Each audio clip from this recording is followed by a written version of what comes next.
Hello everyone, my name is Michael Navarrete, and today I'm going to be talking about US blockades on Cuba and Iran.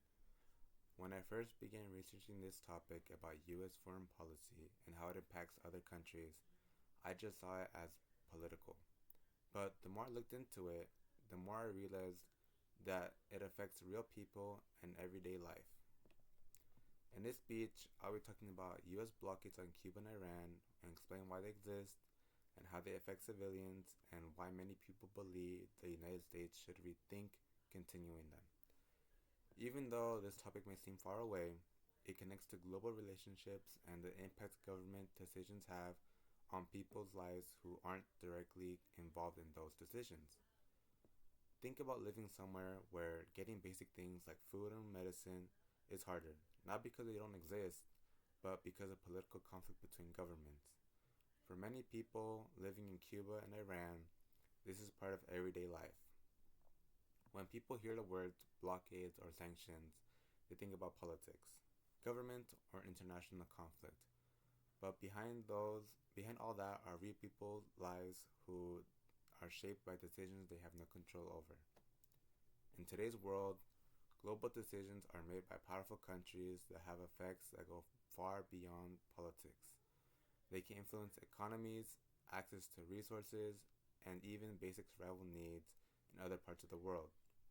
And that is why it is important not just to look at politics or policies in the US like Cuba and Iran more closely, not just from a political perspective, but from a human one too. The United States should not continue blockades on Iran and Cuba and Iran because they harm civilians, fail to create more meaningful political change, and damage the United States' role as a global leader. After researching different resources and perspectives, it becomes clear that the issue is more than just politics. It is also a humanitarian issue that affects real people and raises serious questions about whether these policies are actually effective. To understand this issue, it is important to look at these blockades when they were created and why they were created, how they impact civilians, and why many people believe continuing them may do more harm than good. The United States had a political conflicts with Cuba and Iran for decades. According to Encyclopedia Britannica, the embargo on Cuba began in the early 1960s after tensions increased between the United States and Fidel Castro's communist government. The United States wanted to pressure Cuba into political and economical after Cuba's aligned more closely with the Soviet Union.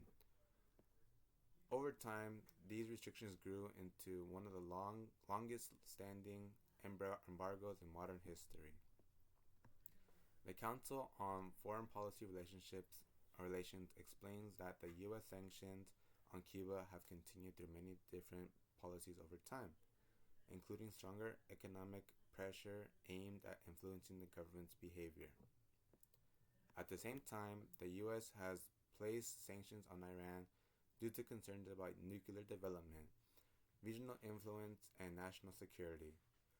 Articles from the Atlantic and the Hamilton Spectator explain how sanctions are often used to alternate and to direct military conflict. So originally, these blockades were meant to pressure governments into changing security and avoiding larger conflicts. On paper, the idea might seem reasonable. Governments want to protect national security and avoid larger conflicts. But the real question is, are these policies really achieving their goals after so many years? One of the biggest criticisms on these blockades is that civilians are often the ones who are most affected. According to NewsHour, lawmakers visiting Cuba have reported shortages on food, fuel, electricity, and medicine caused by economic restrictions. Think about what that actually means. It means families struggling to access basic necessities, hospitals dealing with shortages and limited supplies, and everyday people facing hardships because of political decisions they have no control over. Truthout also argues that these sanctions often hurt ordinary people more than the government leaders because civilians experience inflation, shortages, and economic instability directly. That is what makes this issue so complicated.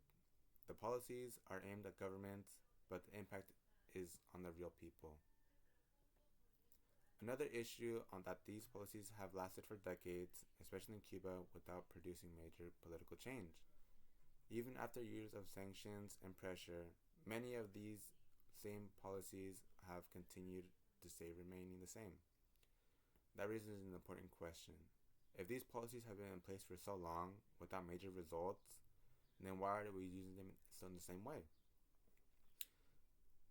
Sources like Left Voice and Cuban government's perspectives argue that the long-term embargoes create economical hardship that affects millions of civilians and limits access to basic resources and trade. Whether people agree politically or not, it is difficult to ignore the humanitarian impact that these policies can have. Now, to be fair, there are people who strongly support continuing these blockades. Supporters argue that these sanctions are necessary to pressure governments and protect national security interests. Some people also believe sanctions are preferably to military conflict because they avoid direct war and violence. And those concerns are valid.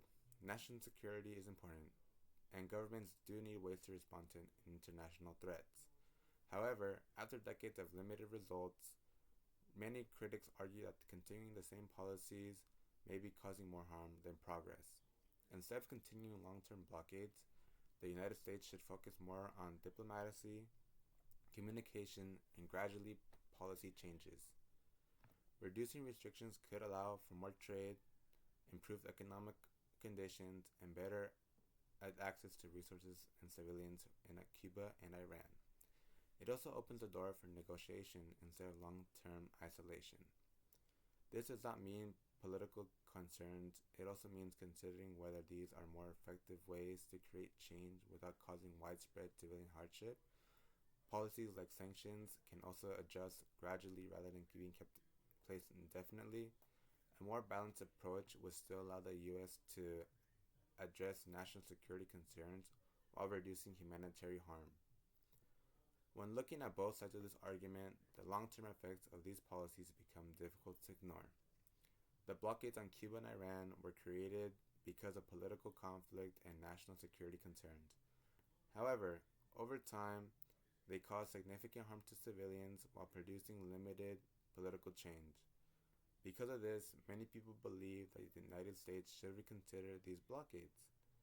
As students, future voters, and members of society, it is important to stay informed about U.S. foreign policy and think critically about whether long-term policies are truly effective.